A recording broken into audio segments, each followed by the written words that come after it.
Hello and welcome to the Real-Esteem podcast. Today is April the 18th, 2018. I'm your host, Patrick Tabor. And today on the Marriage Edition, we're going to talk about a quiet place. If you'd like to listen to any of our previous podcasts or get more information about our book, please visit us at enith.com, EYNIITH.com. Okay, so I know you love your wife or your husband and you want to spend all of your time with them. You want to enjoy every single moment that you get to spend with them. But according to the Bible, we need to have our time alone, or we need to go to a quiet place and actually spend time talking to God, finding out what our next moves are, what are the things that we may need to work on, how we can grow or become better at focusing on what's important as opposed to getting distracted. So you need that quiet place, that time alone, away from your spouse, away from your kids, away from whether it's different functions, your job. You need to take breaks, even whether they're mini breaks where you're getting prayer time throughout your day, or you're taking a break where a few days you are actually focused on just talking to God. And, you know, if we don't do that, we find ourselves feeling like we're lacking. We're leaving something out, or we're forgetting something. It's kind of like you're losing what's really helping you continue to grow and continue to become better at doing things. So in Matthew 6:6, it says, "But when you pray, go into your room and shut the door and pray to your Father who is in secret. And your Father who sees in secret will reward you," or reward you openly, some translations say. So the point is, you want God to be the center point, not your spouse. You love your spouse. You spend time with your spouse. They are an integral part of your life. God blessed you with them, but they are not the most important item in your life. God is. And if he's the most important thing, we've got to figure out a way to make him priority in everything that we do.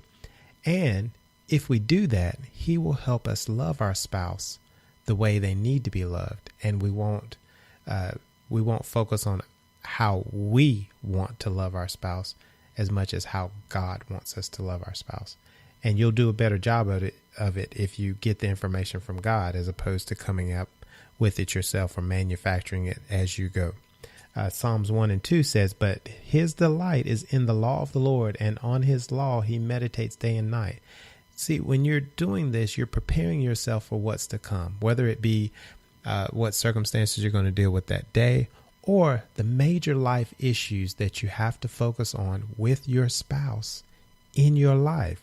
You know, there's major circumstances that occur in a couple's life, and they really need to be on one accord with God and on one accord with each other so they can get through those trying times, those hurtful situations, those major circumstances that come up. You know, whether it's a child becoming sick or you're having difficulties communicating with one another, or things are just not working out financially. There's all kinds of things that can occur that can damage or destroy the marriage if you're not ready and prepared to handle what's coming.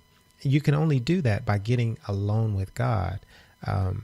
Praying with your spouse is great. Do that consistently as much as possible, but pray alone also. Pray just to God. Talk one-on-one with him. Have a relationship with him, not just when you need something that you go to him. In John 15:4-7, it says, "Abide in me and I in you, as the branch cannot bear fruit by itself unless it abides in the vine, neither can you unless you abide in me. I am the vine, you are the branches. Whoever abides in me and I in him, he it is that bears much fruit. For apart from me, you can do nothing." You want to bear fruit, but you know what?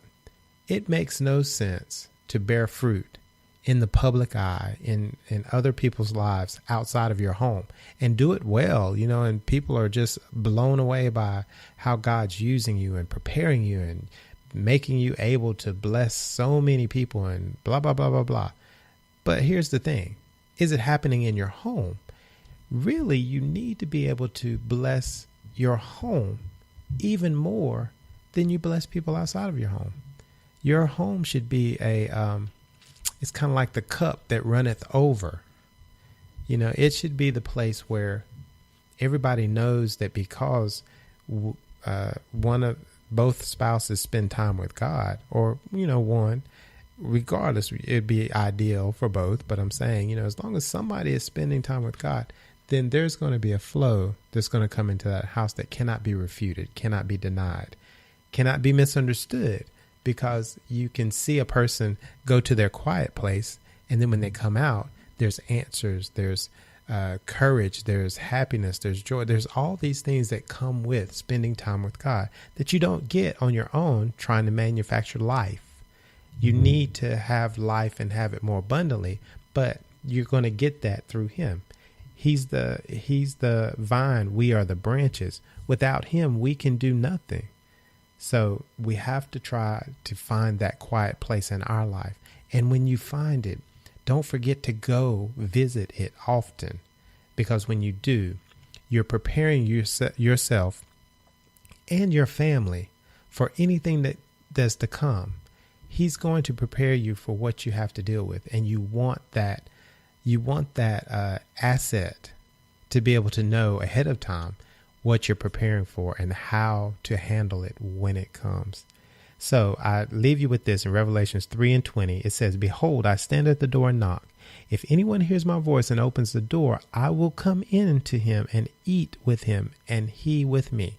So again, here's the opportunity. God is asking you, make a quiet place for Him, a quiet time, whatever it works for you, but make it consistent. We all have times of lack and, times where we may back off of certain things and we notice things are occurring in our life that's not really that great.